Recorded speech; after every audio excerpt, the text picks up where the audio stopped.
तर धाराशिवच्या सांगवीमध्ये शिवसेनेकडून नुकसानग्रस्तांना किटचं वाटप करण्यात आलं आहे। या मदतीनंतर नुकसानग्रस्तांनी शिंदेंचे आभार देखील मानले।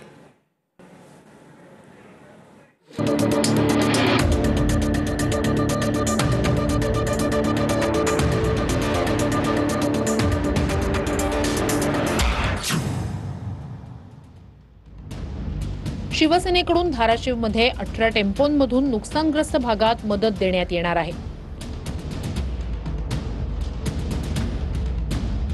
यात टेम्पोंमध्ये जीवनावश्यक वस्तूंचं किट असून या किटमध्ये 12 साहित्य आहे।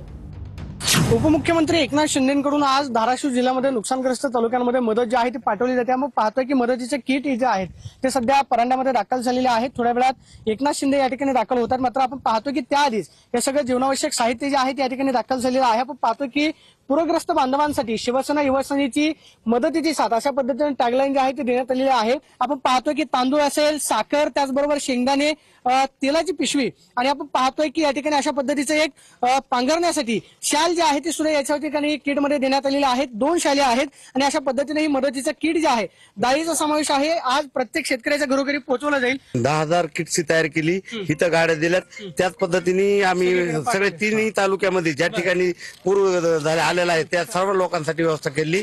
प्रत्येक ठिकाणी प्रत्येक तालुक्याच्या ठिकाणी अशाच गाड्या लावल्या। शिवसेनेकडून प्रत्येक घरोघरी ही मदत जी आहे नुकसानग्रस्त भागामध्ये पोहोचवली जाईल। Camera person Abhijit Piseswami, Pradeep Kapse, TV9 Marathi, Dharashiv. या किटमध्ये कोणकोणतं साहित्य आहे पाहूया। शिंदेंकडून नुकसानग्रस्तांसाठी किटचं वाटप। किटमध्ये काय काय आहे पाहूया।